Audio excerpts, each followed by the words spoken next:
আমাদের এই সংস্কৃতিকে ধরে রাখার জন্য আমরা যুগ যুগ ধরে চেষ্টা করছি এবং আগামীতেও চেষ্টা করব ইনশাল্লাহ।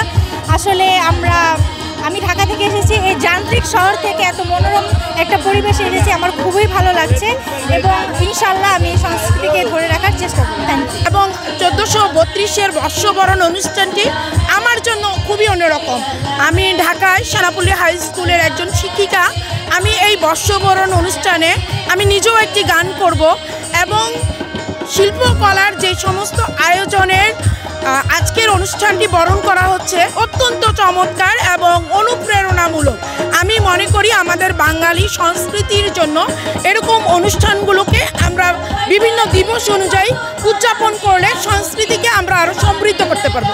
ধন্যবাদ সকলকে। বর্ষা উৎসব বলতে যেটা বুঝি প্রচণ্ড বৃষ্টির মধ্যে উৎসব করা, এটাই হচ্ছে বর্ষা উৎসব। নদীর পাড়ে এরকম বৃষ্টি দেখা এবং উৎসব করা বলা যায় এক অসাধারণ অনুভূতি। আমরা আশা করি জেলা প্রশাসক, জেলা পৌরসভা এবং জেলা পরিষদ যে উদ্যোগটা নিয়েছে প্রতি বছর যেন এটা অব্যাহত থাকে।